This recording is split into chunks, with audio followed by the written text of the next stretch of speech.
All right. Welcome to the Bear Podcast. Bear Podcast. Woo! Yeah. I'm Alex Rodriguez. I'm Kyle Mottes. And I'm Isaac Allen Harvey. Nice. All right. Welcome. All right. So I think today we should really talk about the topic of transitioning from high school to college, because all of us had to transition from high school to college, right? And I feel like with our transition, we were vastly underprepared. You would say?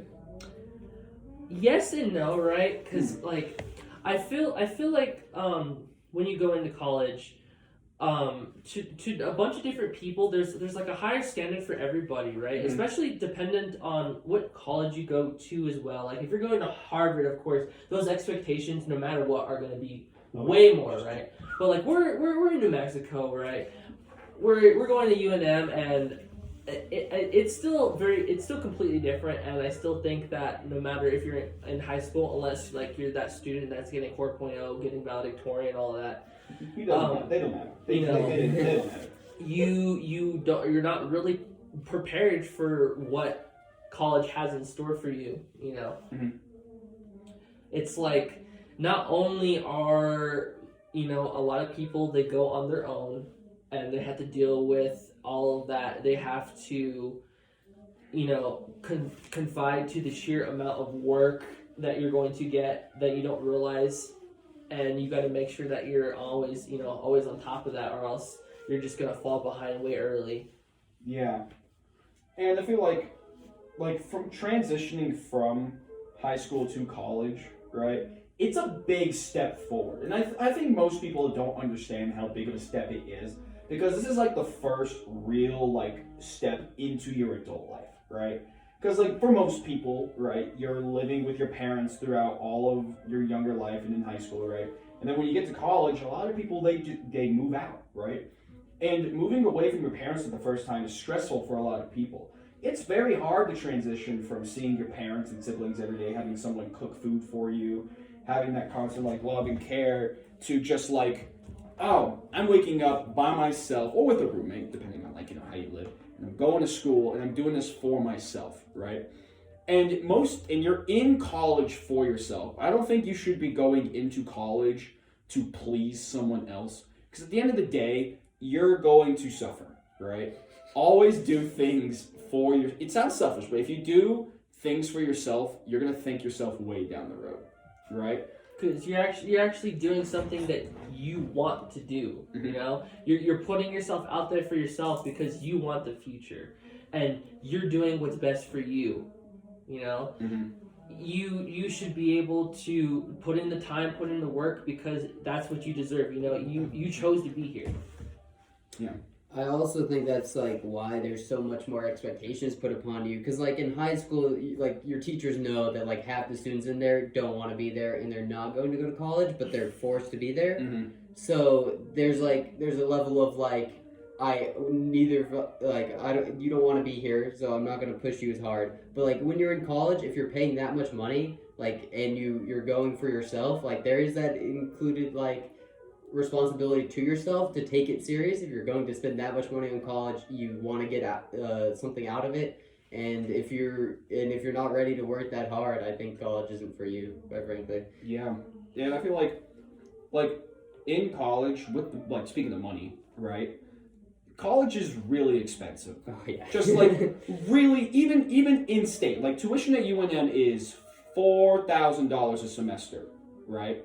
If you can maintain the lottery scholarship, which means you have to get a 2.5 GPA and maintain 15 credit hours, after your first semester, your entire college is paid for. But if you ever get below a 2.5 in any year ever, you lose it immediately. All right? So I feel to start off the year, during the summer, you must work your butt off. And I mean work. And most people are going to be oh my God, I want to spend my last summer while I'm young having fun. But then they're going to get to college and be stressed over finances, or they can't pay their bills on time, or they ran out of money to pay for gas and they can't go anywhere, or they're hungry, right? Or the stress of getting home from school and immediately having to go to work, all right? If you don't have to work in college, I am jealous. I am super jealous of you because there is nothing worse than getting home and having to go to work and then coming back and having no time for yourself and you just work. All right?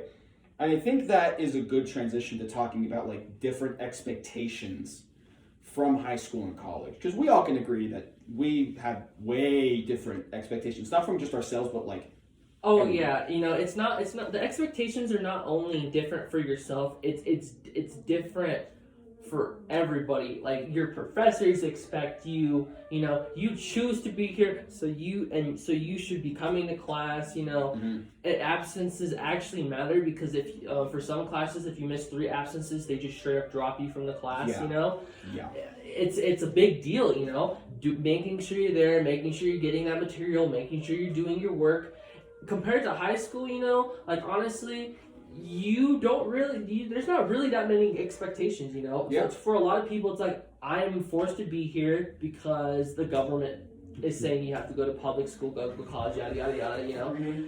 And it's just a whole completely different ball game. Not only with, there's great teachers out there in high school, don't get me wrong, but just the expectations, for a lot of the base public schools in America are just it's just completely different expectations, completely different environment altogether.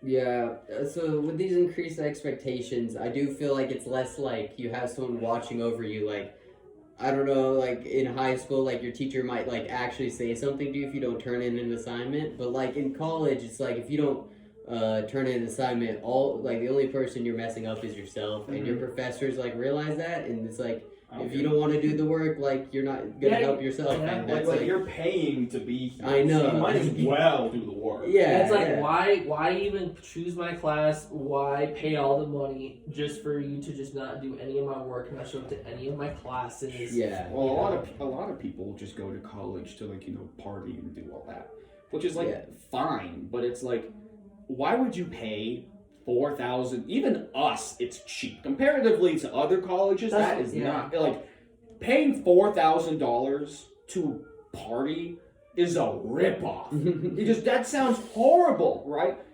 College is there for you to have fun, yeah, but you're in college to study, to work, so that way in the future your degree will help you get work, all right, somewhere else in the world, and you'll make relationships along the way, right? And I feel like, for me at least, the expectation, because I grew up my whole life with my dad telling me college is going to be a lot more harder than high school, and I understood him, but I kind of just pushed it aside. But now that I'm in here, right, college is a lot harder than high school, and I don't think people really grasp the idea of the certain level of work that goes into it, right? And on top of the work, it's so it gets really mentally draining. Yeah. And it takes a toll on your mental health.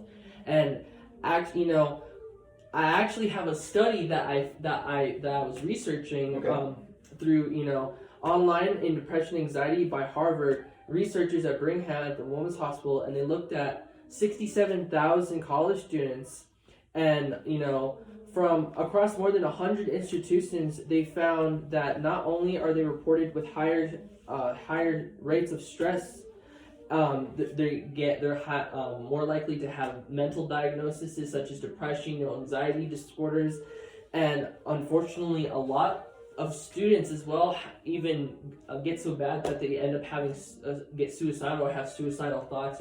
Yeah. If you're not mentally prepared, it really, really, really takes a toll on you, especially if you're going to college by yourself and you're the only one and you're not doing any of your work, you're not going to classes, and you're honestly really only hurting yourself. Mm-hmm. And it's unfortunate, it really is how bad it can be sometimes.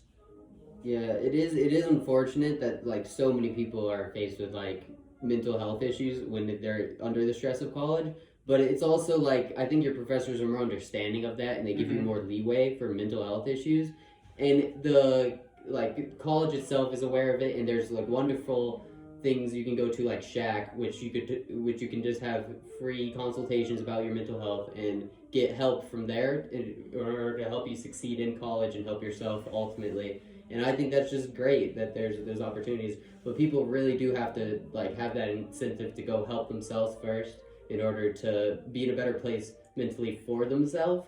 Because there's no like person who's gonna push you towards those. I mean, like your friends can be supportive and push you there, but like ultimately you have to make the decision to seek that out in order to get help for yourself. And I think this is a perfect transition into, you know, our last topic where we really kind of just briefly just share, you know, all the mental damage all of that's the happened to us in college. how it kind of all has came down to this semester, you know, just a little brief, you know, about myself. I procrastinated I don't know how many times, and throughout the beginning of the semester I really just didn't work. And like now towards the end of the semester, you know, I won't be real, like I'm struggling a little bit with two of my classes, but you know, I feel like I can still do it, and I feel like now I really do have that motivation to really kick it into gear. And you like the thing you're studying. Oh yeah. I think all of us here. Well, I'm studying criminology. Kyle, Psychology. Isaac. Political science. A little different between all of us, right?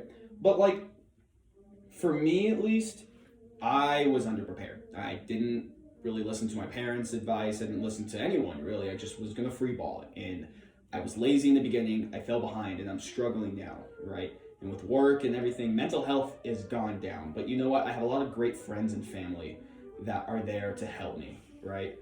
And like, right now, I feel like I already messed up a little in the first semester, and I gotta like fix that. But my next semester is going to be really well. I feel like I'm going to have a great next semester. How would you say that yours was all pretty well done overall? I mean, I'd say like I was actually pretty prepared, but I did have an innate advantage because my dad got a doctorate from UNM, so he knew about all the resources beforehand. Man, and living life on easy mode. Yeah, and so he let me know about things, and like I very much, because he was still in college when I was growing up, I very much knew the expectations that I already worked for that, even though like I'm an undergraduate freshman year and he was a graduate student, but. I do like he was very helpful for me when I was transitioning, and I worked over the summer, so finances is less of an issue. Not that like I can splurge on things, but I'm proud of myself for what I did beforehand, and I think it has paid off.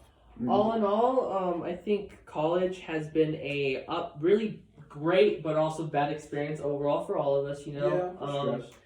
And for everybody here listening, we all appreciate you guys very much for going and coming on, and I hope to see. That was a ringtone. That was a ringtone. That was a ringtone. And like, well, I feel like I can speak for all of us in here that yes, we may have a lot of like stress and like emotional buildup because of college, right? But I feel like the relationships we've made this year alone cannot be rivaled. And I feel like the friends that I've made and the people that I've gotten to know better, that will last me a lifetime. And I'm glad that I could talk to all of you today, right, in this house of mine, right? But like, thank you all for being here. Thank you for listening to us on the Bear Podcast. I'm Alex Rodriguez. I'm Kyle Manes. And I'm Isaac Allen Harvey. Thank you. Have a good day.